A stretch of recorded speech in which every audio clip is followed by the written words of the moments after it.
Hi students, मैं अजय आप सबको आरवी गुरुकुल में फिर से स्वागत करता हूं। पिछले वीडियो में हमने बातें किया था एसिड को हम लोग पानी में डालते हैं, वो भी स्लोली स्लोली। हम लोग पानी को एसिड में कभी भी नहीं डालते हैं। यहाँ तक हम लोगों ने बातें किया था। इसके आगे हम लोग इस वीडियो में बातें करेंगे। एसिड और बेस को पानी में डालते हैं तो क्या होता है, ठीक है। देखिए, हमने ये देखा था कि कभी भी हम लोग acid plus water gives H plus ion, ये हमने पीछे बात भी कर लिया था। जैसे HCl plus H2O gives H3O plus ion plus Cl minus, ये हमने पीछे वीडियो में बात भी किया था। उसी तरह से बेसिस में भी होते हैं। हमने बेस के बारे में भी बात किया था। जैसे base plus water gives OH minus ion. Base को जब भी हम पानी में डालते हैं तो OH माइनस आयन देता है, ठीक है। हमने यहां पर पीछे वीडियो तक बातें कर ली थी। हमने आपको यह भी बताया था कि जो HCl गैस है, HCl गैस को अगर हम लिटमस पेपर टेस्ट करते हैं तो इसमें कोई भी कलर चेंज नहीं होता है। क्यों नहीं होता है? क्योंकि इसमें HCl गैस जो है, इसमें H प्लस आयन नहीं होता है। H प्लस आयन कब होगा? जब ये लिक्विड के फॉर्म में होता है तब। अदरवाइज इसमें H प्लस आयन निकलता नहीं है, जिसके कारण आपका लिटमस पेपर का कलर चेंज नहीं होता है, ठीक है। HCl गैस में जब हम प्रिपेयर करते हैं HCl गैस को, तो HCl गैस को प्रिपेयर करने के बाद हमें उसको ड्राई करना पड़ता है। जैसे प्रिपेयर में हम बताते हैं,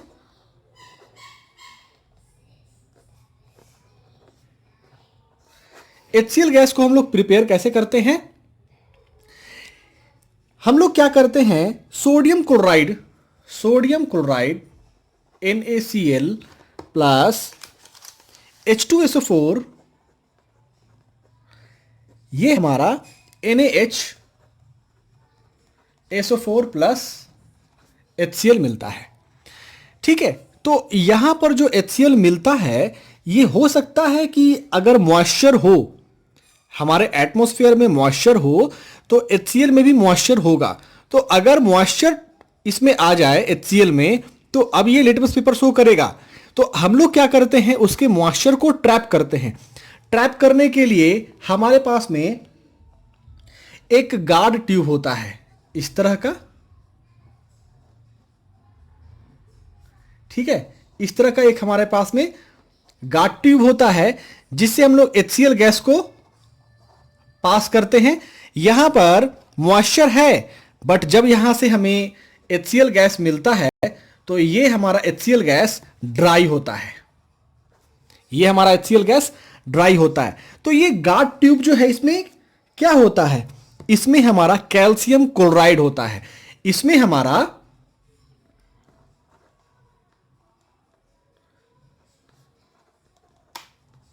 कैल्शियम क्लोराइड होता है, और कैल्शियम क्लोराइड वाटर को, मॉइस्चर को ट्रैप कर लेता है। इसको हम लोग डिहाइड्रेटिंग एजेंट भी बोलते हैं। डिहाइड्रेटिंग एजेंट का मतलब जो सब्सटेंस के अंदर में से पानी को निकाल ले। जैसे HCl गैस है, इसके अंदर में मॉइस्चर ट्रैप है। मॉइस्चर क्या है? H2O है। तो इसको ये खींच ले, सोख ले, और बाकी यहां पर जो HCl गैस निकलेगा, यहां पर कोई भी इसमें मॉइस्चर नहीं होगा। अब हम इस गैस को चेक करेंगे लिटमस पेपर से, तो ये कोई भी कलर चेंज नहीं करेगा, ठीक है। हो सकता है यहां पे कलर चेंज हो जाए, क्योंकि इसके अंदर में मॉइस्चर था। अब इसमें मॉइस्चर नहीं है। यहां पर ये जो हमारा गार्ड ट्यूब है, इसको हम लोग गार्ड ट्यूब बोलते हैं। ये गार्ड ट्यूब के अंदर में कैल्शियम क्लोराइड होता है, और कैल्शियम क्लोराइड क्या करता है, ये मॉइस्चर को ट्रैप कर लेता है, ठीक है। उसके बाद हम लोग बात करेंगे अल्कलीज के बारे में। यानी अल्कली क्या है? अल्कली, अल्कली वो बेस होते हैं जो वाटर में डिसॉल्व होते हैं। ठीक है, सारे बेसिस पानी में डिसॉल्व नहीं होते। जैसे आयरन ऑक्साइड हमारा बेस है, ये पानी में डिसॉल्व नहीं होता। ठीक है, तो हमारे पास में कुछ ही बेसिस हैं जो पानी में डिसॉल्व होते हैं, और जो पानी में डिसॉल्व होते हैं उसको हम लोग अल्कली बोलते हैं। ठीक है, means not all the basis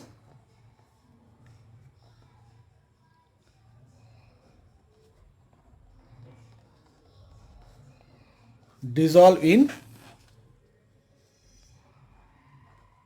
water.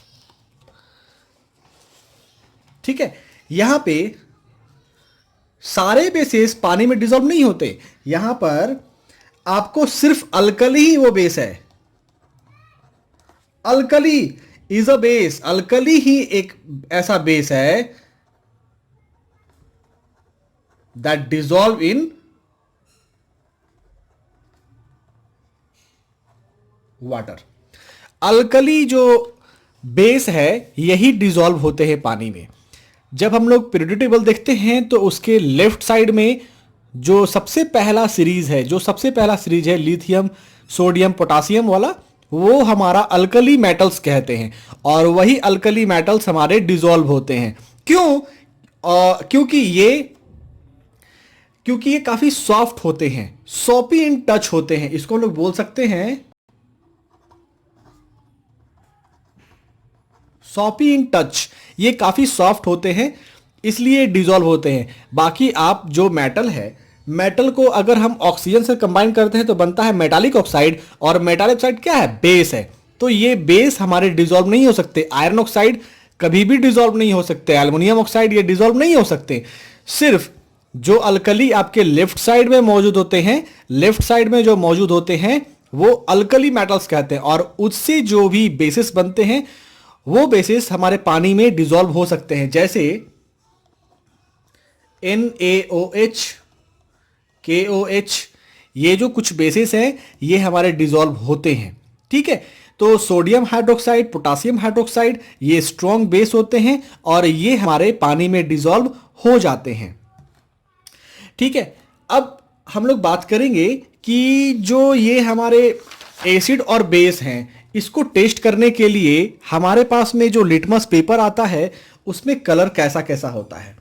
तो कलर में हमने ये भी पहले भी बताया था आपको कि जो हमारे एसिड होते हैं वो H+ आयन या H3O+ आयन रिलीज करता है, और जो हमारे बेस होते हैं वो OH- आयन रिलीज करता है।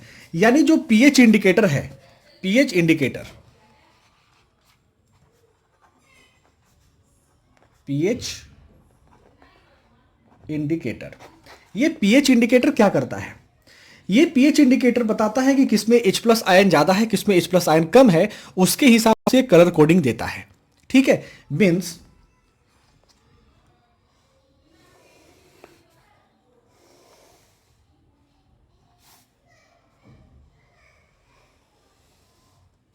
ऐसा है। इसमें ये देख रहे होंगे कि ये हमारा 0 है, ये 7 को हम लोग न्यूट्रल बोलते हैं, और ये हमारा 14। ठीक है, तो यहां पर आप देखेंगे कि जब आप इधर बढ़ेंगे तो यहां पर क्या होगा? H+ आयन इंक्रीज करेगा,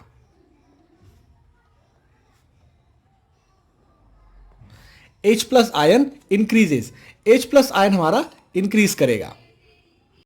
और जब हम इस साइड बढ़ेंगे तो हमारा क्या होगा? OH- ion increases. ठीक है, हम जब इस साइड बढ़ेंगे तो हमारा OH- आयन इंक्रीज करेगा, इधर बढ़ेंगे तो H+ आयन इंक्रीज करेगा। यानी हम यहां से यहां की तरफ चल रहे हैं तो यहां पर H+ आयन डिक्रीज कर रहा है। ठीक है, यहां से जब हम इधर की तरफ बढ़ रहे हैं तो मेरा H+ आयन डिक्रीज कर रहा है, और हमारा OH माइनस आयन इंक्रीज कर रहा है ना। H प्लस आयन इधर बढ़ेंगे तो डिक्रीज करेगा और OH माइनस आयन इधर बढ़ेंगे तो इंक्रीज करेगा। ठीक है, तभी तो इधर बढ़ेंगे तो हमारा बेसिसिटी बढ़ेगी और जब हम यहां से इधर बढ़ेंगे तो हमारा एसिडिटी बढ़ेगी। ठीक है, तो हम लोग बोल सकते हैं कि हम जब इधर की ओर बढ़ेंगे तो हमारा H प्लस आयन इंक्रीज करेगा और यहां पर OH माइनस आयन डिक्रीज करेगा। ठीक है, ये हमारा H प्लस आयन हो गया और ये हमारा OH माइनस आयन हो गया। ठीक है, 7 वो जगह है जहां पर H प्लस आयन और OH minus ion same quantity में होते हैं। ठीक है, अब जैसे कि किसी भी हमने कोई भी लिक्विड को हमने पानी में डाला और यहां पर क्या हो रहा है, यहां पर सपोज मान लीजिए कि 7000 H प्लस आयन निकल रहा है और OH माइनस आयन भी 7000 निकल रहा है, तो दोनों इक्वल हो गया। तो इक्वल होने से ये हमारा न्यूट्रल होता है। इस पोजीशन को हम लोग न्यूट्रल बोलते हैं। ठीक है, इसको हम लोग न्यूट्रल बोलेंगे। क्यों? क्योंकि यहां पर H प्लस आयन और OH माइनस आयन दोनों सेम क्वांटिटी में निकला होता है। ठीक है, जब हम इधर बढ़ते हैं तो देखिए ये ग्राफ हमारा बढ़ रहा है, ये ग्राफ हमारा बढ़ रहा है, ये जो हमारा देख रहे होंगे ये हमारा बढ़ रहा है। ठीक है, तो ये जो डार्क शेडेड है ये H प्लस आयन है। H प्लस आयन हमारा इंक्रीज कर गया, तो जितना जैसे जैसे वो इंक्रीज कर रहा है तो यहां पर एसिडिक की कैरेक्टर बढ़ रही है। और यहां पर देखिए जो ब्लैंक है ये हमारा OH माइनस है। OH माइनस आयन क्या हुआ है कि यहां पर बहुत ज्यादा हो गया, यहां पर बहुत कम हो गया। तो जैसे जैसे हम इधर बढ़ रहे हैं तो बेसिक कैरेक्टर इंक्रीज कर रहा है। ठीक है, यानी अब हम ये भी बोल सकते हैं कि जो बेस है हमारे पास में, ये बेस यहां पर क्या H प्लस आयन निकलता है? तो हां निकलता है, लेकिन H प्लस आयन बहुत कम निकलता है। ठीक है, क्या हम अगर जीरो पर हैं तो जीरो पर क्या मेरा OH माइनस आयन निकलता है? तो हां बिल्कुल निकलता है। यहां पर OH माइनस आयन बहुत कम निकलता है। ठीक है, तो हम कभी भी कोई भी टेस्ट करते हैं, कोई बहुत स्ट्रॉन्ग एसिड हो, सुपर स्ट्रॉन्ग एसिड हो और या तो सुपर स्ट्रॉन्ग बेस हो, तो क्या ऐसा हो सकता है पॉसिबल कि स्ट्रॉन्ग बेस है, सुपर स्ट्रॉन्ग बेस है जिसका pH स्केल 14 है, तो क्या उसमें H प्लस आयन निकलता है? तो हां निकलता है, उसमें बहुत कम निकलता है। ठीक है, यहां पर भी वही एसिडिक के बारे में, अगर सुपर स्ट्रॉन्ग एसिड है जैसे HCl है तो क्या उसमें OH माइनस आयन निकलेगा? तो हां निकलेगा, लेकिन बहुत कम निकलेगा। ठीक है, यहां तक आपको क्लियर हो गया होगा। उसके बाद ये हमारा एक कलर कोडिंग होता है। कलर कोडिंग में क्या है कि अगर ग्रीन है, अगर वो ग्रीन कलर का है तो हम समझेंगे कि ये हमारा क्या है, प्योर है, और प्योर वाटर होता है, प्योर ब्लड होता है। ठीक है, अब ग्रीन से जैसे जैसे वो येलो बढ़ता है, ग्रीन से जैसे जैसे वो येलो बढ़ता है, ऑरेंज बढ़ता है, रेड बढ़ता है, तो हम लोग समझते कि इसकी एसिडिक कैरेक्टर इंक्रीज हो रही है ना, इसकी एसिडिक कैरेक्टर इंक्रीज होते चली जाती है। और जब वो ग्रीन से आगे की तरफ बढ़ता है, blue, dark blue, violet, purple, तो हम बोलते हैं इसकी बेसिक कैरेक्टर इंक्रीज करती है। तो यहां पर आप देख रहे होंगे कि जो जीरो है, जीरो हमारा स्ट्रॉन्ग एसिड है, स्ट्रॉन्ग सुपर स्ट्रॉन्ग एसिड है, और जो हमारा 14 नंबर पे पर्पल है, डार्क पर्पल, वो हमारा सुपर स्ट्रॉन्ग बेस है। ठीक है, जो हमारे पेट में एसिड बनता है, that is the gastric juice, ये हमारा 1 नंबर पे होता है। तो कितना स्ट्रॉन्ग एसिड हमारे पेट में रिलीज होता है? 1 नंबर पे जो आप कलर देख रहे हैं वो कलर स्ट्रॉन्ग एसिड है, और वही इतना स्ट्रॉन्ग एसिड हमारे पेट में बनता है। और जो 2 नंबर पे कलर आप देख रहे हैं वहां पर लेमन जूस, जिसकी एसिडिक कैरेक्टर होता है 2.2 एसिडिक। पीएच स्केल पर हम बता सकते हैं कि पीएच स्केल पर 2.2 लेमन जूस का एसिडिक कैरेक्टर, यानी एसिडिटी लेवल उसका 2.2 होता है। प्योर वाटर का हमारा 7.4 होता है, मिल्क ऑफ मैग्नीशिया का हमारा 10 होता है, और सोडियम हाइड्रोक्साइड, पोटासियम हाइड्रोक्साइड, इसका 14 होता है। ठीक है, तो यहाँ पे आप ये चीज़ देख रहे होंगे, अगर हम लोग कोई सुबह में चाय कॉफ़ी पीते हैं उसका पीएच स्केल 5 होता है, मीन्स वो भी हमारा एसिडिक करेक्टर का होता है। ठीक है, तो ये कुछ कुछ एसिडिक करेक्टर के हैं, कुछ कुछ बेसिक करेक्टर के हैं। यहाँ पे आप लोगों को कलर कोडिंग क्लियर हो गया होगा। मीन्स हमने अभी तक ये देख लिया कि पीएच स्केल या पीएच इंडिकेटर ये क्या करता है। पीएच स्केल क्या करता है, ये हमें बतलाता है कि कौन कितना एसिडिक करेक्टर वाला है, कौन कितना बेसिक करेक्टर वाला है। ये हमारा स्केल है। ठीक है, अब इसी स्केल पर हम 7 से पीछे चलते हैं 6 5 4 3 2 1 0, तो हम बता सकते हैं कि ये हमारा एसिडिक करेक्टर बहुत ज़्यादा इंक्रीज कर रहा है। और 7 से जब हम आगे बढ़ते हैं 8 9 10 11 12 13 14, तो हम यहां पे बता सकते हैं कि हमारा बेसिक करेक्टर इंक्रीज हो रहा है। ठीक है, तो ये पीएच स्केल जो है ये हमारे लिए क्यों इंपॉर्टेंट है। मीन्स ये एसिडिक करेक्टर, बेसिक करेक्टर यानी एसिड और बेस क्या हमारे लिए इंपॉर्टेंट है? बिल्कुल इंपॉर्टेंट है। हमारे डे टू डे लाइफ में ये बहुत इंपॉर्टेंट है। Means importance of pH in everyday life.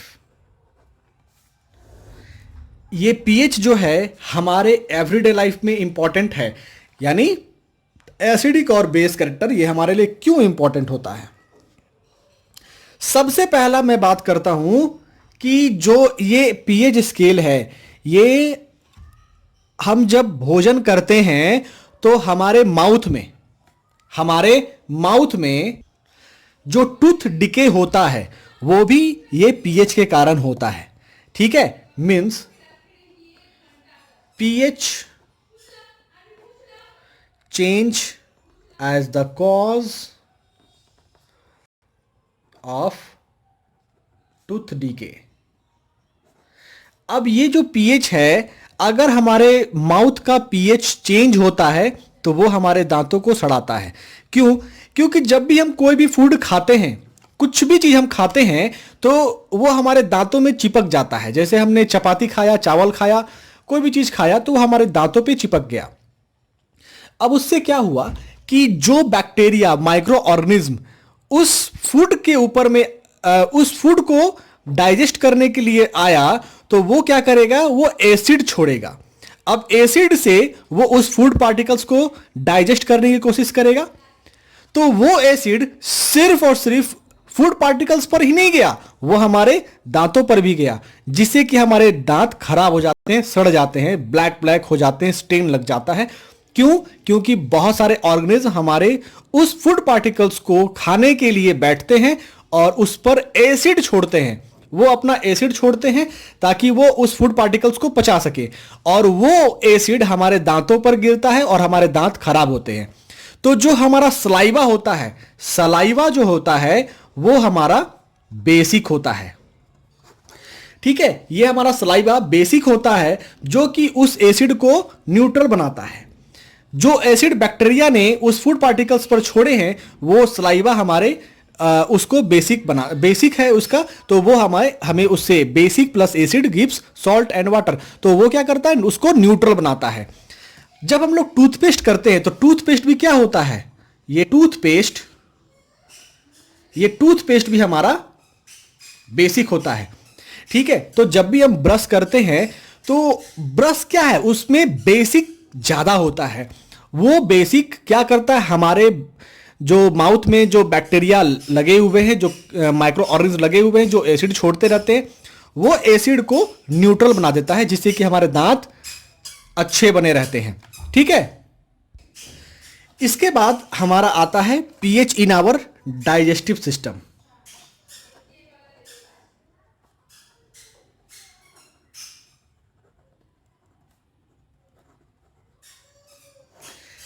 Digestive system, इसमें क्या है, जब भी हम कोई भी फूड खाते हैं तो हमारे स्टोमिक में जो फूड जाता है, तो स्टोमिक में HCl रिलीज होता है ताकि ये फूड इजीली डाइजेस्ट हो सके, ब्रेक डाउन हो सके। ठीक है, तो अगर हमारे पेट में एसिड नहीं होता तो ये फूड का ब्रेकिंग डाउन नहीं होता, तो हमारे फूड में एसिडिक कैरेक्टर ज्यादा होता है।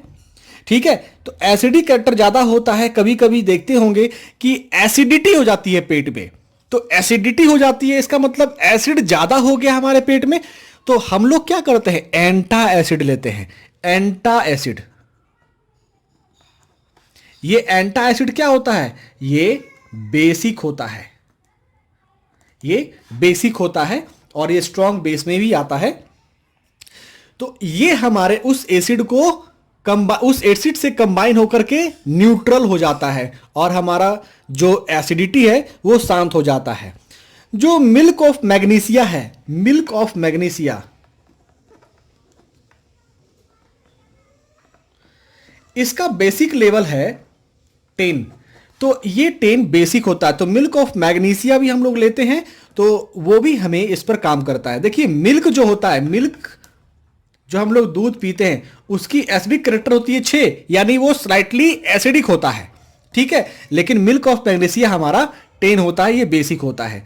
इसीलिए आप देखेंगे कि जो हमारे पास में मिल्क जो पैकेट्स में आते हैं उसमें उसको स्टोर करने के लिए कुछ प्रिजर्वेटिव्स डाले होते हैं और प्रिजर्वेटिव्स जो होते हैं वो बेसिक में होते हैं, यानी इसके जो कैरेक्टर होता है उसको थोड़ा स्लाइटली बेसिक तरफ खींच करके रखता है ताकि हमारा मिल्क खराब ना हो। अगर इसमें एसिडिटी बढ़ेगी तो ये दूध खराब हो जाएगा, फट जाएगा, ठीक है। तो मिल्क का हमारा 6 एसिडिक कैरेक्टर होता है बट मिल्क ऑफ मैग्नीशिया का 10। तो ये बेसिक होता है और मिल्क स्लाइटली एसिडिक होता है, ठीक है। तो अगर हमारे पेट में एसिडिटी बढ़ गई तो हम लोग दूध नहीं लेते, हम लोग एंटा एसिड लेते हैं जो कि बेसिक होता है। कभी हम लोग मिल्क ऑफ मैग्नीशिया भी लेते हैं क्योंकि ये भी हमारा बेसिक होता है और ये हमारे पेट को शांत करता है। उसके बाद हम लोग जो पीएच स्केल है, हमारे पास जो आप देखते होंगे कि बहुत सारे फ्रूट्स वेजिटेबल्स होते हैं उसमें भी आपको पीएच स्केल आते हैं। जैसे कि आपका नींबू है, लेमन, लेमन का पीएच स्केल 2.2 होता है, यानी वो क्या है, एसिडिक फूड है। हमारे पास में आंवला है, आंवला हमारा बेसिक फूड है। ऑरेंज है, एसिडिक फूड है। तो बहुत सारे फूड ऐसे होते हैं जो एसिडिक भी होते हैं और बेसिक भी होते हैं। तीसरा बहुत इंपॉर्टेंट होता है पीएच फॉर द सॉइल।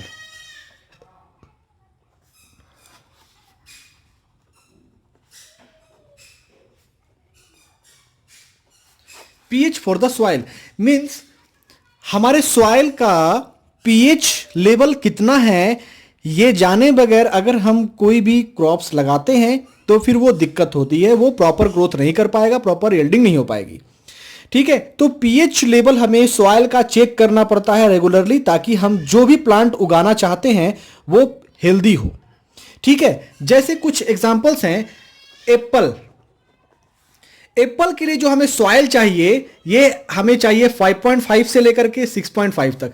जो सॉइल चाहिए उस सॉइल का पीएच लेवल 5.5 से 6.5 चाहिए। जैसे ग्रेप्स है तो ग्रेप्स को 5.5 से 7.0 चाहिए। जैसे पोटैटो है तो पोटैटो को हमारा जो सॉइल है वो 4.8 से 6.5 तक ये हमारा सॉइल का लेवल चाहिए। इसी बीच में अगर हम पोटैटो लगाएंगे तो हमारा पोटैटो काफी हेल्दी होगा, ठीक है। उसी तरह से टोमेटोज होते हैं, टोमेटोज को भी हमें चाहिए 5.5 से 7.5। तो ये जो हमारे प्लांट्स होते हैं, फ्रूट्स होते हैं, वेजिटेबल्स होते हैं, इसको ग्रो करने के लिए प्रॉपर सॉइल की एसिडिटी और बेसिसिटी होनी चाहिए। अगर ये पीएच लेवल अगर हमारा परफेक्ट नहीं होगा तो वो हेल्दी ग्रो नहीं कर पाएगा, ठीक है। तो ये हमारे पास में सॉइल को चेक करने के लिए बहुत सारे इंस्ट्रूमेंट आते हैं जिससे हम लोग पीएच लेवल को चेक करते हैं और ये हमारे एग्रीकल्चर में बहुत ज्यादा हेल्प करता है। हमारा जो बॉडी है, हमारा जो बॉडी है वो भी बहुत ज्यादा सेंसिटिव होता है पीएच के लिए। तो इसमें plants and animals are sensitive to pH, यानी हर एक प्लांट्स और एनिमल्स जो होते हैं पीएच से सेंसिटिव होते हैं। यानी पीएच लेवल उसके बॉडी में एक पर्टिकुलर रेंज होना चाहिए। अगर वो नहीं होगा तो उसका बॉडी परफेक्टली वर्क नहीं करेगा, हो सकता है कि डेथ भी हो जाए। जैसे हमारा बॉडी है, बॉडी जो वर्क करता है उसका रेंज होता है 7.0 से 7.8 तक। ठीक है। अगर ये 7 से नीचे चला जाए तो बॉडी का ऑर्गन्स प्रॉपरली काम नहीं करते हैं, या 7.8 से ज्यादा चला जाए तो भी हमारा बॉडी का प्रॉपरली वर्क नहीं करते हैं। ठीक है, तो जो भी बॉडी है उसका पीएच स्केल होता है 7 से लेकर के 7.8 तक, इसमें बॉडी परफेक्टली काम करता है। अगर हम देखते हैं कि जो रेन होते हैं, तो अगर ये रेन बिलो, बोल सकते हैं कि ये बिलो 5.6 से नीचे चला जाए तो हम इसको एसिड रेन बोलते हैं। ये हमारा एसिड रेन होता है, और एसिड रेन कभी कभी 3.2 3.5 तक भी चला जाता है। तो अगर एसिड रेन हो रहा है और ये एसिड रेन हमारे रिवर्स में, नदियों में जाएगा, तो जो नदी में एक्वेटिक लाइफ है उसको भी ये डिस्ट्रॉय कर देगा। ठीक है, तो जो आज के समय में एसिड रेन हो रहा है, क्योंकि नाइट्रोजन डाइऑक्साइड, सल्फर डाइऑक्साइड ये हमारे एटमॉस्फेयर में बहुत इंक्रीज कर रहे हैं, जिसके कारण एसिडिटी बढ़ रही है, हमारे एयर में एसिडिक लेवल बढ़ रहा है, और जब वो पानी हमारे इसी मिक्सर से मिलती है तो वो एसिड रेन हो जाता है। ठीक है, और जब ये एसिड रेन काफी स्ट्रांग होता है, 3.5 तक होता है, 3.6 तक होता है, तो ये हमारे स्किन को थोड़े बर्न भी कर सकता है, और जब ये नदी में जाता है तो वो हमारे एक्वेटिक लाइफ को भी खराब करता है। तो ये जो पीएच है, इस पीएच से सारे प्लांट्स और एनिमल सेंसिटिव होते हैं, यानी सबके लिए बहुत इंपॉर्टेंट होता है। उसके बाद 5th जो पॉइंट है, जो एनिमल्स हैं, जो प्लांट्स हैं, ये सारे मीन्स सेल्फ डिफेंस दिया जाता है। सेल्फ डिफेंस होता है, अगर सपोज हमें कोई बी ने काट लिया, मधुमक्खी ने काट लिया, उसकी जो डंक होती है उसमें एसिडिक कैरेक्टर होता है, हम क्या करेंगे, उसमें आयरन लेंगे और आयरन से उसमें रब कर देंगे, तो वो क्या होगा, वहां पर न्यूट्रल हो जाएगा और उससे हमें राहत मिलती है। तो सेल्फ डिफेंस भी होता है हमारे पास में। Self defence by animals and plants, ये बोल सकते हैं।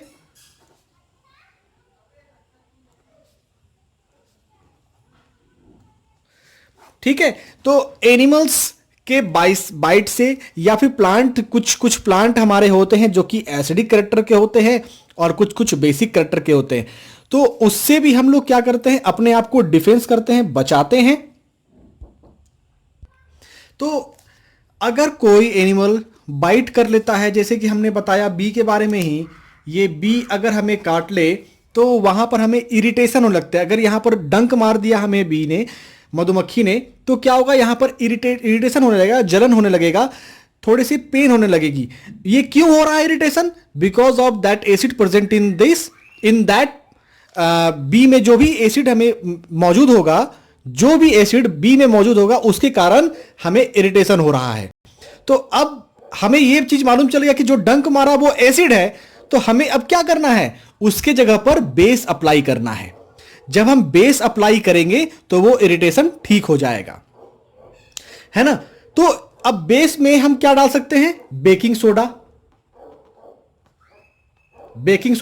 अगर हम बेकिंग सोडा से उस एरिया में रब करते हैं तो वो इरिटेशन या वो जलन या वो दर्द ठीक हो जाएगा। तो हम लोग जहां पर कोई भी इंसेक्ट बाइट करता है, जलन होता है, तो क्यों होता है, क्योंकि एसिड के कारण, उसमें एसिड मौजूद है, उसके कारण तो हम लोग वहां पर बेस रब करते हैं। ठीक है, अब जैसे प्राकृतिक में भी एक नेटल प्लांट आते हैं, नेटल प्लांट, अगर नेटल प्लांट हम गलती से हमारे स्किन में लग जाए तो वहां पर इरिटेशन होने लगते हैं, जलन होने लगते हैं, काफी दर्द होने लगता है। तो नेचर ने ही दिया है कि नेटल प्लांट जहां जहां पर होते हैं उसके आसपास में डॉग प्लांट भी होते हैं, डॉग प्लांट भी इसके आसपास में होते हैं। इसमें एसिड मौजूद होता है। देखिए बी में भी एसिड मौजूद था, नेटल प्लांट में भी एसिड मौजूद था। कौन सा एसिड? मिथानोइक एसिड। अभी मैं कुछ एसिड के बारे में लिखता हूं नीचे। तो जो नेटल प्लांट है ये इसमें हमारे मिथानोइक एसिड होता है, जिसके कारण हमें इरिटेशन फील होता है या फिर दर्द होता है। तो हम लोग क्या करते हैं, ये जो डॉग प्लांट है, डॉग प्लांट के लीव्स को हम लोग लेकर के उस एरिया में रब करते हैं।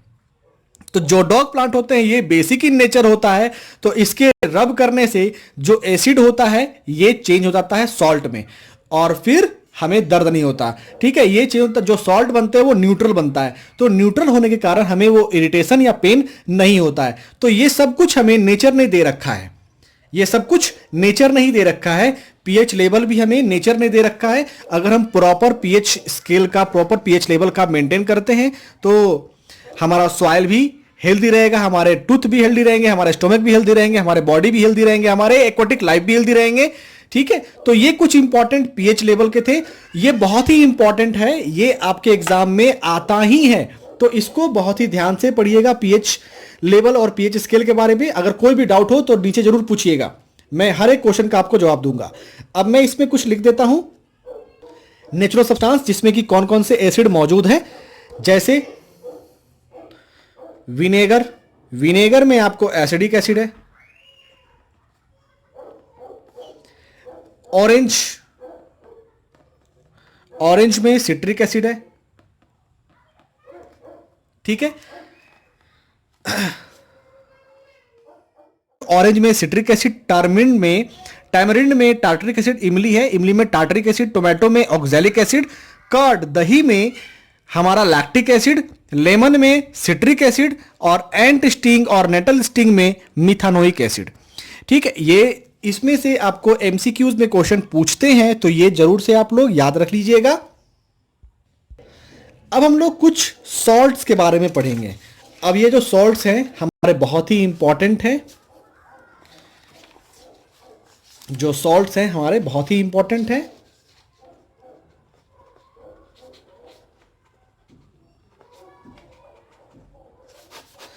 सॉल्ट्स हमने तो जान गए कि सॉल्ट हमारे कैसे बनते हैं। ठीक है, जो हमने पीछे देखा था इसमें हमने देखा था कि NaOH plus HCl gives NaCl plus H2O, salt and water. Base plus acid gives salt and water. ये जो सोडियम क्लोराइड है, ये सोडियम क्लोराइड ये हमारे फूड में इस्तेमाल होता है। ये जो नमक है इसमें सोडियम क्लोराइड होता है, ये वहां पर इस्तेमाल होता है, कॉमन सॉल्ट है ये हमारे पास में। और इसी सॉल्ट के लिए हमारे महात्मा गांधी जी ने दांडी मार्च किया था। महात्मा गांधी ने दांडी मार्च किया था। क्यों किया था दांडी मार्च? ये जो नमक है ये नमक हमारे समुद्र में भी होता है, ये हमारा समुद्र में भी होता है, फाउंड इन सी वाटर। ठीक है, अब क्या हुआ था, जब अंग्रेज आए थे तो अंग्रेजों ने हमें नमक बहुत कॉस्टली बेचते थे। जब महात्मा गांधी ने ये चीज देखा कि जो समुद्र से नमक मिलेगा वो बहुत ही सस्ते भाव पर मिल सकता है, तो इन्होंने दांडी मार्च किया था चंपारण से, और इसी दांडी मार्च में इन्होंने नमक बनाया था। ये सी वाटर से इन्होंने नमक को बनाया था। उस सी वाटर में बहुत ही नमक होता है, उसको पानी को खौलाने के बाद हमारे पास में एक वाइट सब्सटेंस बच जाता है, दैट इज द NaCl, और वो नमक हम लोग घर में इस्तेमाल करते हैं। ठीक है, तो ये जो नमक है ये सिर्फ समुद्र में ही नहीं होता है बल्कि बहुत सारे पत्थरों में भी होता है। जैसे पाकिस्तान में भी जो रॉक सॉल्ट होते हैं, रॉक सॉल्ट ये भी नेचर ने दिया है, ये नेचुरल नमक है। तो ये जो रॉक सॉल्ट होते हैं ये ब्राउनिश कलर का होता है, थोड़ा ब्राउनिश कलर का होता है, थोड़ा सा ब्राउन होता है क्योंकि इसमें थोड़े से इंप्यूरिटीज वगैरह होते हैं, इसलिए ब्राउन होता है। अगर इसको रिफाइन किया जाए तो बिल्कुल व्हाइट हो जाता है। ये हमारा NaCl रिफाइंड होते हैं, तो ये हमारा व्हाइट कलर का होता है। तो कुछ सॉल्ट होते हैं जो हमारे नेचर ने दे रखा है, रॉक सॉल्ट, रॉक का मतलब ही होता है पत्थर। जैसे हम लोग कोल माइनिंग करते हैं ना, जैसे हम लोग कोल माइनिंग करते हैं उसी तरह से हम लोग रॉक निकालते हैं, जमीन से रॉक निकालते हैं। ये बड़े बड़े पहाड़ भी होते हैं, वहां से भी हम लोग तोड़ करके बड़े बड़े पत्थर की तरह हम लोग लेकर के आते हैं और फिर उसको कूट करके या फिर पीस करके नमक बनाते हैं। तो ये भी हमारे सॉल्ट होते हैं, ये भी हमारे सॉल्ट होते हैं। और एक हमारे पास में आता है ब्लैक सॉल्ट। ये जो ब्लैक सॉल्ट होते हैं ये भी हमारे पास में नेचुरली होते हैं, ये दोनों हमारे पास नेचुरली है तो ये भी नेचुरली, बट इसे समुद्र से निकालना पड़ता है, और ये हमारे नेचर ने दिया हुआ है पहाड़ पर ही, तो इससे हम लोग सॉल्ट निकालते हैं। तो ये एक NaCl जो कॉमन सॉल्ट हम लोग जो फूड में इस्तेमाल करते हैं, ये NaCl है। हम लोग इसको बना सकते हैं कैसे? सोडियम हाइड्रोक्साइड हाइड्रोक्लोरिक एसिड को जब हम कंबाइन करेंगे तो यहां पर सॉल्ट बनेगा, सोडियम क्लोराइड और वाटर बनेगा। तो इसी सोडियम क्लोराइड को हम लोग इस्तेमाल करते हैं फूड में। यानी ये जो NaCl है, ये NaCl हमारे लिए इंपॉर्टेंट इतना क्यों है? सिर्फ फूड पार्टिकल्स में ही इस्तेमाल होता है ऐसा नहीं है। NaCl जो है, NaCl ये तो फूड में यूज होता ही है, साथ साथ ये एक रॉ मटेरियल है। कुछ केमिकल्स को बनाने के लिए ये हमारा रॉ मटेरियल्स भी होता है। रॉ मटेरियल में जैसे NaCl से हम आपको NaOH बना सकते हैं, इसको हम लोग बोलते हैं सोडियम हाइड्रोक्साइड। जैसे हम NaCl की मदद से हम लोग क्या क्या बना सकते हैं? Sodium hydroxide. इससे हम लोग और क्या बना सकते हैं? बेकिंग सोडा ही बना सकते हैं। इससे हम लोग वॉशिंग सोडा भी बना सकते हैं, ब्लीचिंग पाउडर भी बना सकते हैं। ठीक है, तो ये NaCl जो है बहुत सारे केमिकल्स को बनाने का काम भी आता है। सिर्फ ये NaCl हमारे फूड में इस्तेमाल की जाने वाली वो नमक ही नहीं है इकलौता। इस NaCl से हम लोग sodium hydroxide, baking soda, washing soda, bleaching powder, ऐसे ना जाने बहुत सारे केमिकल्स हैं जो हम लोग NaCl की मदद से निकालते हैं। जैसे हम लोग अभी देखते हैं सोडियम हाइड्रोक्साइड कैसे बनाते हैं। तो सोडियम हाइड्रोक्साइड बनाने के लिए हम लोग इसको इलेक्ट्रोलिसिस करते हैं। किसका? NaCl का हम लोग इलेक्ट्रोलिसिस करते हैं। तो इलेक्ट्रोलिसिस पे हम लोग क्या करते हैं? सो देखिए, फिगर बना रहे हैं।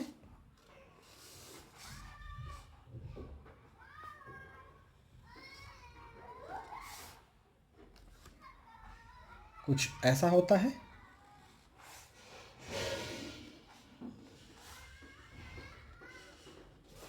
ठीक है, यहां पर और यहां पर कुछ मटेरियल निकलने के लिए जगह रहता है।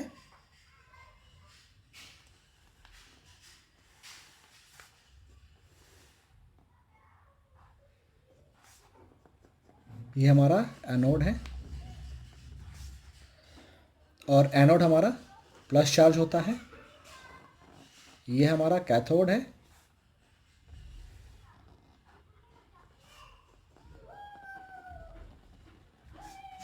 और कैथोड हमारा माइनस चार्ज होता है। ठीक है, ये हमारा एनोड है। ठीक है, ये हमारा कैथोड है।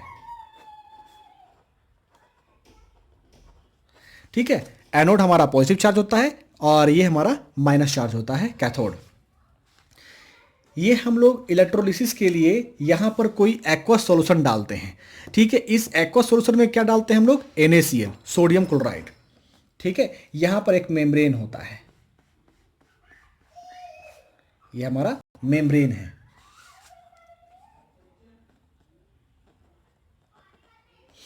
यहां से हम लोग NaCl डालते हैं। इसी NaCl को हम लोग बोलते हैं ब्राइन। ब्राइन क्यों बोलते हैं? क्योंकि ये एक्वस रहता है, लिक्विड के फॉर्म में रहता है, पानी में डिसॉल्व होता है। ठीक है, तो इसको हम लोग बोलते हैं ब्राइन।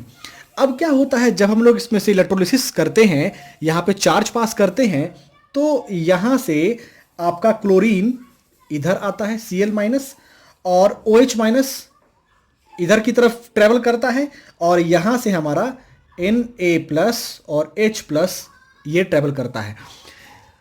जो हमारा कैथोड है, कैथोड पर H प्लस आयन निकलता है, यानी हाइड्रोजन निकलता है। यहां पर हमारा H2 निकलता है, और यहां पर हमारा क्लोरीन निकलता है Cl2। ठीक है, यानी एनोड पर Cl2 निकलता है, कैथोड पर H2 निकलता है। अब यहां पर क्या निकलता है? यहां पर ये जो ब्राइन था, ये ब्राइन ही निकलता है, लेकिन इसमें NaOH होता है। ठीक है, इसमें NaOH होता है, इस ब्राइन में NaOH होता है, क्योंकि सोडियम Na+ यहां पर आया है और OH- भी आया है, तो यहां पर NaOH भी इस ब्राइन में मौजूद होता है। ठीक है, जब हम इलेक्ट्रोलिसिस कर रहे हैं यहां पर NaCl का, ये जो ब्राइन हमने यहां पर पास किया, यहां पर लिक्विड हम रखते हैं, ऑलवेज इलेक्ट्रोलिसिस पे एक लिक्विड होता है, इलेक्ट्रोलाइट्स होते हैं। ठीक है, तो ये हमारे एनोड और कैथोड होते हैं। तो एनोड पर हमें क्लोरीन गैस निकलता है, सॉरी, एनोड पर हमें क्लोरीन निकलता है और हमें कैथोड पर हाइड्रोजन गैस निकलता है। ठीक है, एनोड पर हमारा क्लोरीन निकलता है, कैथोड पर हमारा हाइड्रोजन निकलता है। अब क्लोरीन का यूजेस क्या क्या है? क्लोरीन जो है, आपको पता है कि ये वाटर को ठीक करता है, यानी वाटर ट्रीटमेंट करता है। साथ साथ जब हम लोग स्विमिंग पूल में जाते हैं तो क्लोरीन डालते हैं ताकि पानी साफ हो जाए, तो स्विमिंग पूल में भी हम लोग इस्तेमाल करते हैं। ठीक है, आपको जो पेस्टिसाइड बनाते हैं, पेस्टिसाइड में भी हमारा क्लोरीन होता है ताकि वो इंसेक्ट्स को मारने के लिए। तो पेस्टिसाइड हो गया, PVC हो गया, इसके बाद आप जो क्लोरोफ्लोरोकार्बन होता है उसमें भी हम लोग इस्तेमाल करते हैं इस क्लोरीन को। ठीक है, और बहुत सारे डिसइंफेक्टेंट्स होते हैं, मींस डिसइंफेक्टेंट्स, जहां पर हम लोग इंसेक्ट्स को मारने का काम करते हैं, तो वहां पर क्लोरीन का इस्तेमाल की जाती है। और हम लोग हाइड्रोजन कैसे कहां पर इस्तेमाल करते हैं? हाइड्रोजन एक फ्यूल है। ठीक है, तो इसको हम लोग एज अ फ्यूल इस्तेमाल करते हैं। फ्यूल हो गया, ये हमारा एमोनिया जब फर्टिलाइजर है उसको बनाने का काम में आता है, तो एमोनिया में इस्तेमाल होता है, एमोनिया फॉर फर्टिलाइजर। ठीक है, तो ये हमारा फ्यूल में भी इस्तेमाल होता है, एमोनिया में भी इस्तेमाल की जाती है, ये हमारा हाइड्रोजन। तो यहां पर हम देख रहे हैं कि NaOH बनाने का काम कर रहा है, ये NaCl से ही हम लोग NaOH बना रहे हैं। यहां पर हमारे पास में क्लोरीन भी आ रहा है, क्लोरीन भी निकल रहा है, और हमारे पास में हाइड्रोजन गैस भी निकल रहे हैं। अब ये क्लोरीन जो है, ये क्लोरीन बहुत सारे चीज बनाने के काम में आता है, जैसे कि इसी क्लोरीन के मदद से हम लोग ब्लीचिंग पाउडर भी बनाते हैं। ये आप लोगों को समझ में आ गया होगा। अगर इसमें कोई भी डाउट होगा तो नीचे जरूर पूछिएगा। वैसे एग्जाम में हमेशा पूछता है कि अच्छा हाँ, यहां पर इसको हम लोग बोलते हैं क्लोर प्रोसेस, क्लोर अल्कली प्रोसेस, इसको हम लोग बोलते हैं क्लोर अल्कली प्रोसेस।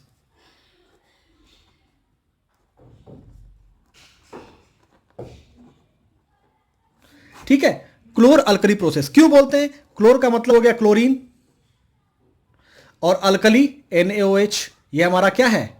अल्कली है, इसीलिए इसको हम लोग बोलते हैं क्लोर अल्कली प्रोसेस। इस प्रोसेस को हम लोग बोलते हैं क्लोर अल्कली प्रोसेस। तो एग्जाम में पूछता है कि इलेक्ट्रोलिसिस ऑफ NaCl, यानी हम, या फिर ब्राइन, इलेक्ट्रोलिसिस ऑफ ब्राइन जब हम लोग करते हैं तो वहां पर कैथोड पर क्या मिलता है? कैथोड पर हमारा हाइड्रोजन मिलता है। एनोड पर क्या मिलता है? क्लोरीन मिलता है। ठीक है, इसका यूजेस भी पूछता है, तो ये बहुत इंपॉर्टेंट है। कैथोड पर क्या मिलता है? हाइड्रोजन गैस मिलता है। ये बहुत बार एग्जाम में पूछा जाने वाला सवाल है। उसके बाद ब्लीचिंग पाउडर को बनाने के काम में भी आता है। अच्छा, यहां का एक रिएक्शन भी है, रिएक्शन भी लिख देता हूं आपको। NaCl, आप लोगों को जब भी आएगा तो रिएक्शन भी लिखिएगा। NaCl plus H2O gives NaOH plus Cl2 plus H2 gas, ये भी हमारा गैस। ठीक है, ये हमारा एक्वस सॉल्यूशन में मिलता है। ये तो हमारा लिक्विड होता है, तो ये आप लिक्विड लिख दीजिए, ये हमारा एक्वस होता है, तभी इसको हम लोग ब्राइन बोलते हैं। अब इसको बैलेंस कर लीजिए, बैलेंसिंग में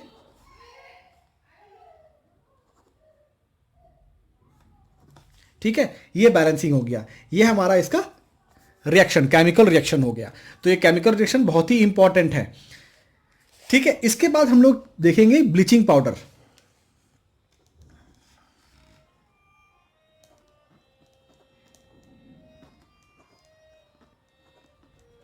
ब्लीचिंग पाउडर में आप जो देख रहे हैं, जो क्लोरीन बना है, ये क्लोरीन के मदद से ही हम लोग ब्लीचिंग पाउडर बनाते हैं। ठीक है, ब्लीचिंग पाउडर इसी क्लोरीन के मदद से हम लोग बनाते हैं। जो क्लोरीन यहां पर निकला है, इसी के मदद से हम लोग यहां पर ब्लीचिंग पाउडर बनाते हैं। तो ब्लीचिंग पाउडर कैसे बनाते हैं? ब्लीचिंग पाउडर हम लोग बनाते हैं, क्लोरीन गैस को स्लैग्ड लाइम से पास करते हैं। क्लोरीन गैस को स्लैग्ड लाइम या CaOH2 से जब हम पास करते हैं तो हमारा ब्लीचिंग पाउडर बनता है। जैसे एग्जांपल यहां लिखता हूं मैं, CaOH2, ये हमारा क्या है? Slagged lime. ठीक है, कैल्शियम हाइड्रोक्साइड, इसी को हम लोग बोलते हैं स्लैग्ड लाइम। जब हम इससे क्लोरीन गैस को पास करते हैं, तब हमारे पास में ब्लीचिंग पाउडर बनता है।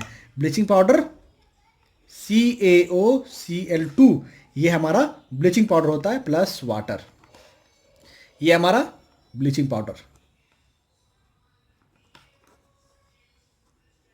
ठीक है, ये हमारा ब्लीचिंग पाउडर बनता है।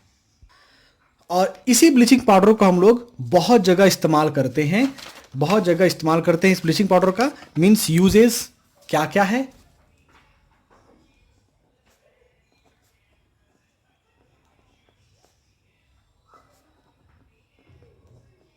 यूजेस ऑफ ब्लीचिंग पाउडर, सबसे पहला, आप ब्लीचिंग पाउडर का इस्तेमाल जो है हम लोग ड्रिंकिंग वाटर को क्लीन करने का, मीन्स फ्री फ्रॉम जर्म्स को किल करने के लिए भी हम लोग इस्तेमाल करते हैं। मीन्स टू मेक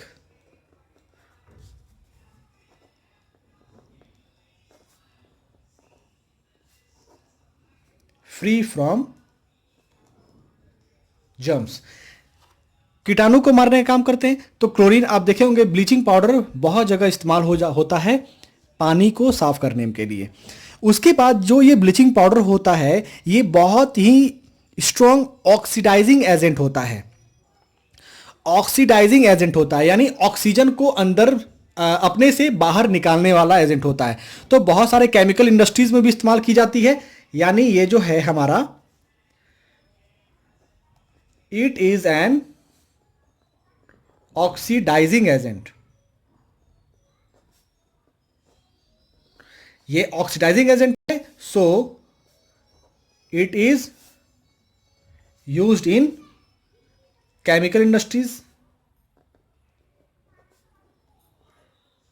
इंडस्ट्रीज में हम लोग बहुत ज्यादा इस्तेमाल करते हैं। ठीक है, क्योंकि ये ऑक्सीडाइजिंग एजेंट होता है, अपने अंदर में से ऑक्सीजन को रिमूव करता है, इसलिए हम लोग केमिकल इंडस्ट्रीज में हम लोग इसका इस्तेमाल करते हैं। और इसका यूजेस जो होता है पेपर फैक्ट्री में भी होता है। ठीक है, ब्लीचिंग जो पल्प होता है उसको क्लीन करने के लिए ये यूज होता है, for bleaching wood pulp in the paper factories. ठीक है, पेपर फैक्ट्रीज में वुड पल्प को साफ करने का काम भी आता है। और ब्लीचिंग जो है वो लॉन्ड्रीज में भी इस्तेमाल की जाती है।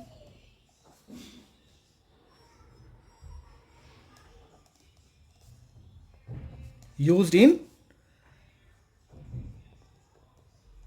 लॉन्ड्रीज।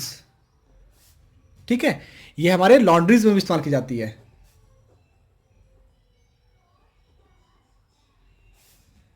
ये हमारा लॉन्ड्रीज में भी इस्तेमाल की जाती है टू क्लीन द क्लॉथ्स। ठीक है, टू क्लीन द क्लॉथ्स, या फिर टेक्सटाइल मिल्स में भी इस्तेमाल की जाती है लॉन्ड्रीज, क्लॉथ्स। इसके अलावा ये जो है आप बोल सकते हैं, ये कॉटन और लेनिन का टेक्सटाइल इंडस्ट्रीज में,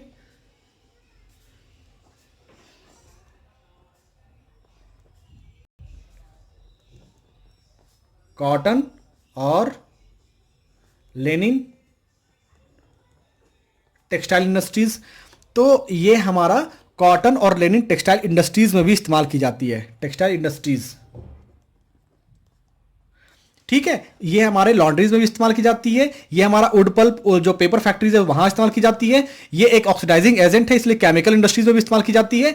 ये हम लोग अपने घरों में जो ड्रिंकिंग वाटर है उसको क्लियर करने के लिए भी, उसको भी जर्म्स फ्री करने के लिए भी हम लोग इस्तेमाल करते हैं। ठीक है, उसके बाद जो हमारा नेक्स्ट सॉल्ट है वो है हमारा बेकिंग सोडा। बेकिंग सोडा, अब बेकिंग सोडा हमारा कैसे बनता है? बेकिंग सोडा जनरली इसका हमारा केमिकल रिएक्शन होता है NaCl, क्योंकि बनना है सबको NaCl से ही।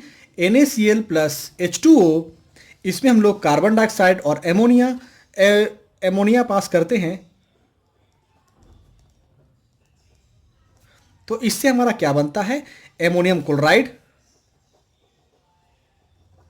NH4Cl plus NaHCO3।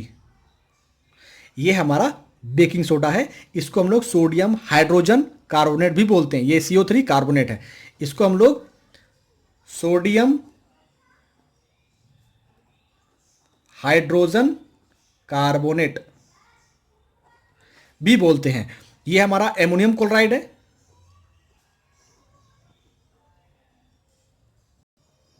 Ammonium chloride.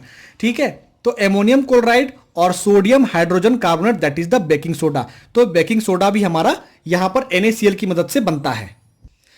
ठीक है, तो यहां पर हमारा क्या हो रहा है, NaCl और वाटर मिक्स करते हैं, इसमें हम लोग कार्बन डाइऑक्साइड और एमोनिया पास करते हैं, तो हमारे पास में एमोनियम क्लोराइड और सोडियम हाइड्रोजन कार्बोनेट बनता है, that is the baking soda.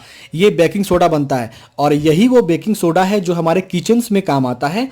जो हम लोग पकौड़ाज वगैरह बनाते हैं तो इसमें बेकिंग सोडा का इस्तेमाल करते हैं। ये बेकिंग सोडा होता कैसे है और क्या करता है? ये जो बेकिंग सोडा है, हमने आपको पहले ही बताया था कि जो ये बेकिंग सोडा या कार्बोनेट होते हैं, कोई भी कार्बोनेट को अगर हम हीट करते हैं, कोई भी कार्बोनेट को अगर हम कोई भी कार्बोनेट को, कार्बोनेट हो या हाइड्रोजन कार्बोनेट हो, हाइड्रोजन कार्बोनेट, जब भी हम इसको हीट करेंगे, कि कोई भी कार्बोनेट या हाइड्रोजन कार्बोनेट को हम हीट करते हैं तो ये CO2 निकलता है। ठीक है, अगर हम एसिड के साथ कंबाइन करते हैं तो यहां पे CO2 प्लस वाटर निकलता है, जो कि हम लोग पीछे देखा था।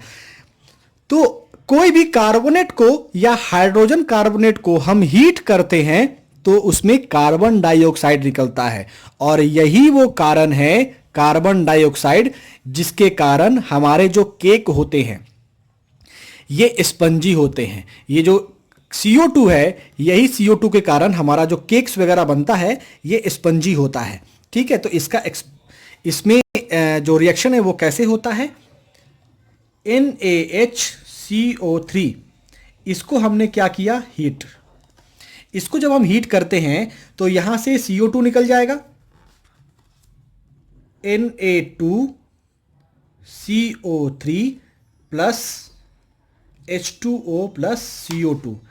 ठीक है, यहां पर आप बैलेंस कर लीजिए, 2, ये बैलेंस है। ठीक है, तो ये हमारा क्या है, सोडियम हाइड्रोजन कार्बोनेट, और ये हमारा क्या है, सोडियम कार्बोनेट। ये हमारा है सोडियम कार्बोनेट, और ये हमारा सोडियम हाइड्रोजन कार्बोनेट, ये हमने लिखा है यहां पर। ठीक है, तो ये हमारा सोडियम यानी बेकिंग सोडा इस तरह से बनता है NaCl की मदद से। अब इसका यूजेस क्या क्या है, इसका यूजेस क्या क्या है, बेकिंग सोडा यूजेस क्या क्या है?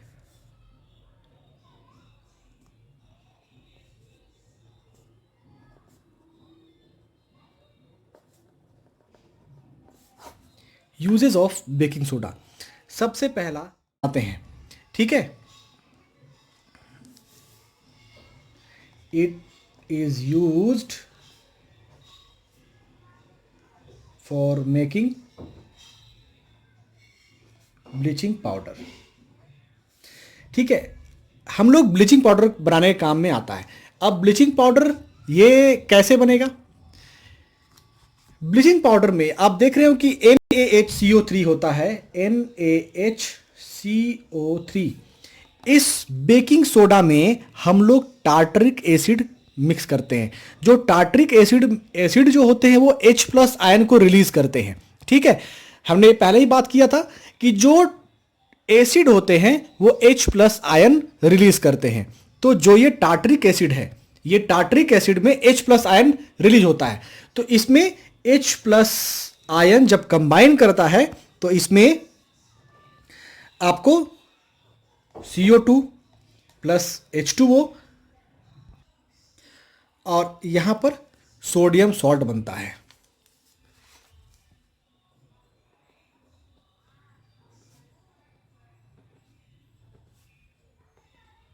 ठीक है, यहां पर H प्लस आयन किससे आ रहा है? एसिड से आ रहा है। यहां पर आप फॉर एनी एसिड, ठीक है, H प्लस आयन हमने एसिड से लिया, टार्ट्रिक एसिड से लिया, ठीक है। तो यहां पर बेकिंग सोडा से हमारा सोडियम सॉल्ट बन रहा है, that is the bleaching powder. अब ब्लीचिंग पाउडर का इस्तेमाल क्या क्या होता है? जो ये सोडियम हाइड्रोजन कार्बोनेट होता है, हमने पीछे देखा था कि जब हम इसको हीट करते हैं तो कार्बन डाइऑक्साइड निकलता है, और यही जो कार्बन डाइऑक्साइड है हमारे केक को, ब्रेड को स्पंजी बनाता है। Means CO2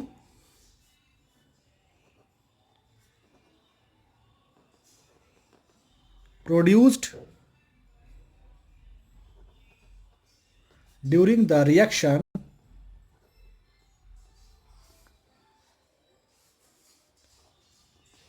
causes bread or cake to rise or making spongy, और मेकिंग स्पंजी। जो स्पंजी आता है वो CO2 के कारण आता है, ठीक है। तो ये एक यूज था, ये हम लोग घर में बहुत ज़्यादा इस्तेमाल करते हैं। दूसरा जो यूज है ये, it is used as an antacid. जो ये एंटा एसिड है, एंटा एसिड, ये एंटा एसिड की जगह हम लोग इस्तेमाल करते हैं। एंटा एसिड, हमने जो बातें की थी पहले कि जो एंटा एसिड होते हैं हमारे पेट के एसिडिटी कम करने का काम करता है, तो ये हमारा एंटा एसिड की जगह इस्तेमाल भी की जाती है। और जो आप देखें फायर एक्सटिंग्विशर, फायर एक्सटिंग्विशर में भी हमने इसको इस्तेमाल कर सकते हैं। तो वहां पर हम लोग it is also used in soda acid,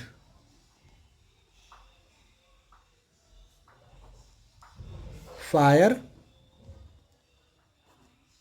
extinguisher. तो फायर एक्सटिंग्विशर में भी हमारा ये इस्तेमाल किया जाता है। तो ये कुछ यूजेस थे हमारे बेकिंग सोडा के।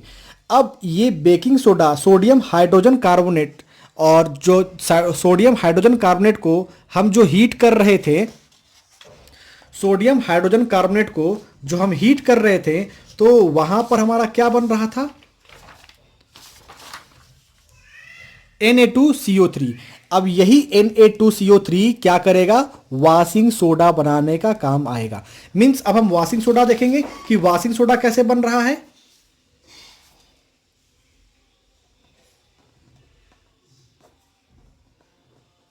वॉशिंग सोडा, अब ये वॉशिंग सोडा हम कैसे बनाएंगे?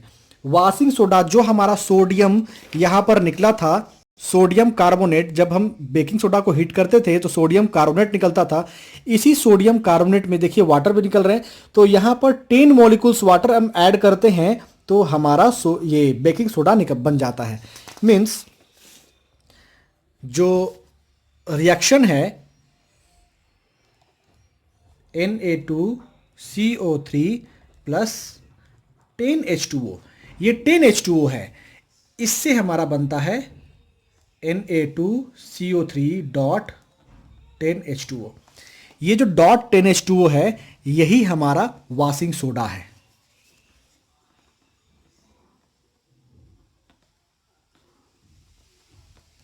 वॉशिंग सोडा है, ठीक है। यहां पर हमें वॉशिंग सोडा मिल गया, यानी यहां पर जो सोडियम कार्बोनेट है, सोडियम कार्बोनेट में अगर 10 मॉलिक्यूल्स ऑफ वाटर हम ऐड करते हैं तो हमारे पास में ये डॉट 10H2O मिलता है। ये क्रिस्टल्स के फॉर्म में होते हैं, ठीक है, ये क्रिस्टल्स के फॉर्म में होते हैं। अगर इसके अंदर में 10H2O मिला हुआ है तो हम इसको ये नहीं बोल सकते हैं कि ये हमारा गीला होगा, वेट होगा, कभी भी नहीं। ये हमारा ड्राई ही होता है, ड्राई होता है क्योंकि ये हमारा क्रिस्टल्स के फॉर्म में है। ये जो है ये ड्राई होता है। क्यों होता है ड्राई? क्योंकि ये वाटर के क्रिस्टल्स होते हैं, because of crystals of water or crystallization. Crystallisation, adding of water to any compound is known as the crystallisation. तो यहां पर क्रिस्टल्स बन रहे हैं और क्रिस्टल्स जो होते हैं वो ड्राई होते हैं. तो ये Na2CO3.NH2O 10H2O है. तो इसका मतलब ये नहीं कि ये हमारा ड्राई सॉरी वेट होगा, ये गीला नहीं होगा, ये हमारा ड्राई ही होगा. ठीक है. अब इसके बाद हम लोग देखते हैं कि यूजेस क्या क्या है इसके. अब इसके यूजेस भी देखते हैं. देखिए, ये जो ड्राई और वेट है इसके ऊपर क्वेश्चन भी आता है. ठीक है, कि ये जो है हमारा 10H2O है, तो क्या ये ड्राई है? तो ये ड्राई होता है. क्यों ड्राई होता है? क्योंकि ये वाटर ऑफ क्रिस्टलाइजेशन होता है. ये वाटर ऑफ क्रिस्टलाइजेशन होता है. देखिए,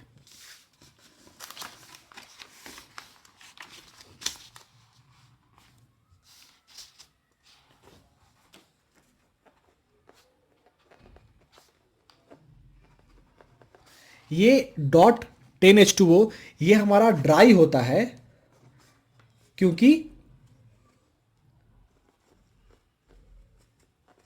because of water of crystallisation. Water of crystallisation. अगर हम इसको हीट करेंगे तो क्या होगा? अगर हम इसको हीट करते हैं तो ये जो वाटर मॉलिक्यूल्स है ये निकल जाता है बाहर. मीन्स कंप्लीटली तो नहीं निकलेगा, ये निकलेगा Na2CO3.1 यानी .H2O. 9H2O यहां तक रिमूव कर सकते हैं, बट 1H2O जो होता है वो नहीं निकलता है. ठीक है, तो ये सोडियम कार्बोनेट नहीं बनता, यहां पर H2O रहता ही है. तो 9 मॉलिक्यूल्स निकल गए, लेकिन जब मॉइस्चर यहां पर गेन करेगा तो ये फिर से 10H2O हो जाता है. मीन्स अगर हम इसको हीट करते हैं,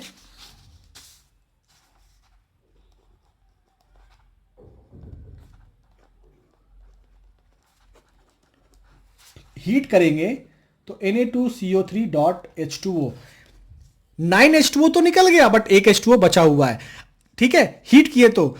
लेकिन जैसे ही ये मॉइस्चर हो जाएगा, ये मॉइस्टेन हो जाएगा,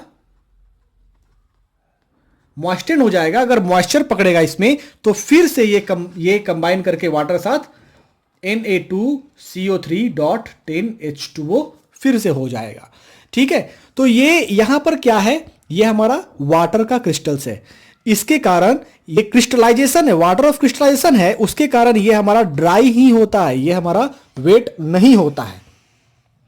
ठीक है, यहां तक आप लोग क्लियर हो गया होगा. अब हम लोग देखते हैं कि यूजेस क्या है. वॉशिंग सोडा का यूजेस क्या क्या है. वॉशिंग सोडा का जो यूजेस है, सबसे पहले हम उसका इस्तेमाल क्या करते हैं? घर के कपड़े धोने का काम करते हैं, ये तो पता ही है.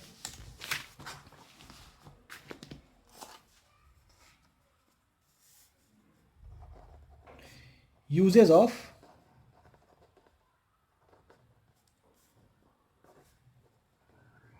Washing soda. वॉशिंग सोडा का यूजेस क्या क्या है? सबसे पहला, ये जो है हमारे कपड़े धोने का काम करता है. ठीक है, तो बोल सकते हैं कि डोमेस्टिक पर्पस के लिए हम लोग इस्तेमाल करते हैं सोडियम कार्बोनेट को.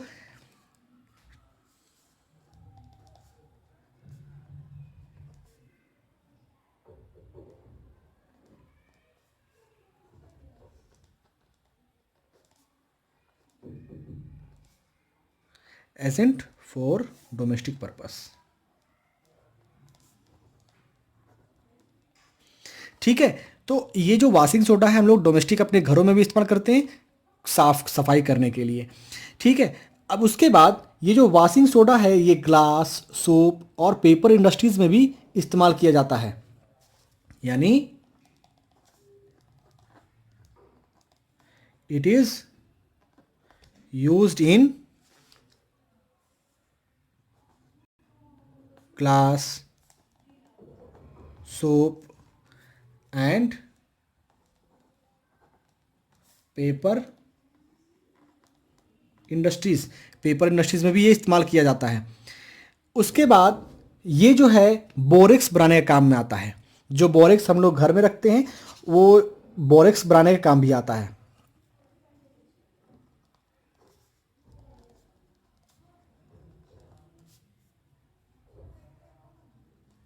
Used in manufacturing of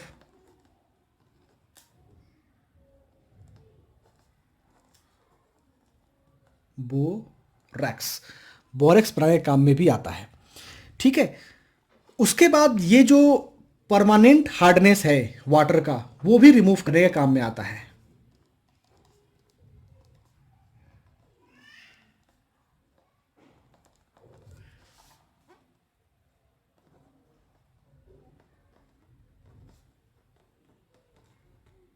hardness, ये परमानेंट हार्डनेस रिमूव करने के भी काम में आता है। ठीक है, परमानेंट हार्डनेस जो होते हैं पानी में, वो कैल्शियम, मैग्नीशियम, फास्फोरस, ये जो कुछ सॉल्ट्स होते हैं उसके कारण होता है। तो ये वॉशिंग सोडा क्या करता है, उसके साथ कंबाइन करके उसको रिमूव कर देता है।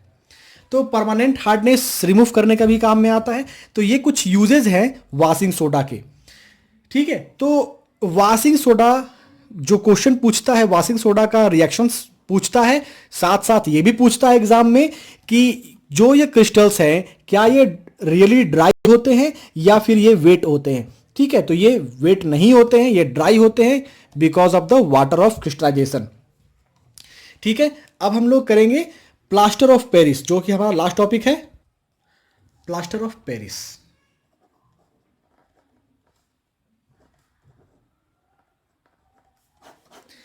प्लास्टर ऑफ पेरिस बहुत ही इंपॉर्टेंट है। देखिए, जब हम जिप्सम को हीट करते हैं, जिप्सम को हीट कीजिएगा 373, तो ये बनता है प्लास्टर ऑफ पेरिस। ठीक है, जब हम जिप्सम को हीट करते हैं तो बनता है हमारा plaster of Paris. Plaster of Paris पे जब हम वाटर मॉलिक्यूल्स ऐड करते हैं तो हमारा फिर से बन जाता है जिप्सम। ठीक है, और ये जो प्लास्टर ऑफ पेरिस है ये डॉक्टर इस्तेमाल करते हैं जहां जब भी फ्रैक्चर हो जाता है तो जो वाइट कलर का कंपाउंड होता है, जो एक लेप लगा देते हैं, वो प्लास्टर ऑफ पेरिस होता है। जब हम उसको हवा में कुछ समय के लिए रखते हैं तो वो सूख जाता है और काफ़ी हार्ड हो जाता है।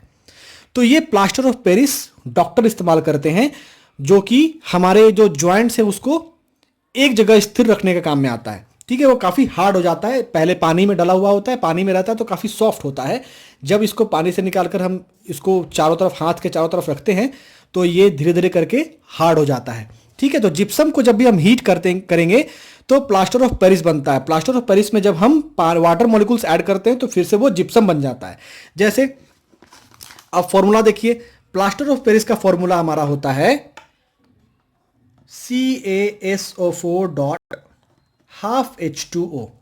ठीक है, CaSO4 डॉट हाफ H2O, ये हमारा प्लास्टर ऑफ पेरिस है। जब इसमें 1.5 मॉलिक्यूल्स हम ऐड करते हैं वाटर का, 1.5 मॉलिक्यूल्स वाटर का हम ऐड करते हैं तो ये हमारा बनता है 1 and half molecules and half molecules combines, तो 2 मॉलिक्यूल्स बनते हैं। तो ये क्या हो गए, CaSO4 डॉट 2H2O। ठीक है, ये हमारा क्या है, जिप्सम है। यही हमारा जिप्सम है, ये हमारा प्लास्टर ऑफ पेरिस है। अब यहां पर एक कंफ्यूजन हो रहा होगा, हाफ मॉलिक्यूल्स, ये हाफ मॉलिक्यूल्स CaSO4 से कंबाइन कैसे कर सकता है। ठीक है, और यहां पर 1.5 मॉलिक्यूल्स हम कैसे ऐड कर सकते हैं। ये तो पॉसिबल नहीं है कि हम मॉलिक्यूल्स को हाफ कर दें, ये तो पॉसिबल नहीं है। लेकिन यहां पर हाफ मॉलिक्यूल्स है, कैसे है, सो देखिए। यानी CaSO4 जो है, हम इस फॉर्मूला को लिख रहे हैं यहां पर,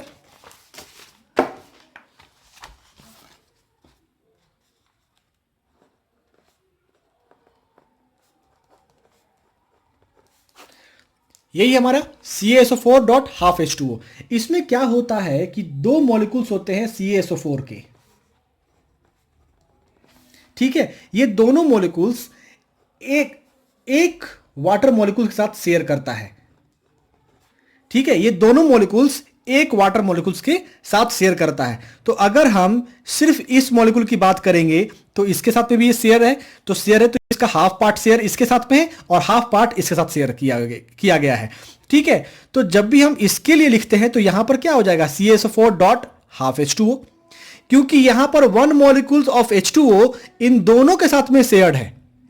ये जो 1 मॉलिक्यूल है H2O का, ये इसके साथ में भी और इसके साथ में भी शेयर्ड है, दोनों के साथ में शेयर्ड है। तो अगर हम एक की बातें करेंगे तो इसके साथ में क्या है, हाफ है ना, इसके साथ में हाफ है और इसके साथ में भी हाफ है। मींस कैसा बना हुआ रहता है ये, H2O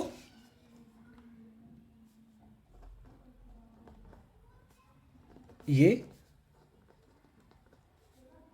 तो अब आप देखिए कि ये H2O जो है इसके साथ में भी शेयर किया हुआ है, इसके साथ में भी शेयर किया हुआ है। तो यहां पर जब हम सिर्फ इस मॉलिक्यूल की बात करेंगे तो ये क्या करेगा, ये हाफ ही तो शेयर करेगा और ये हाफ शेयर करेगा। तो इसीलिए CaSO4 डॉट हाफ H2O होता है। ठीक है, क्योंकि वन मॉलिक्यूल, एक मॉलिक्यूल वाटर का इसके साथ में भी शेयर है और इसके साथ में भी शेयर किया गया है, दोनों के साथ शेयर किया है।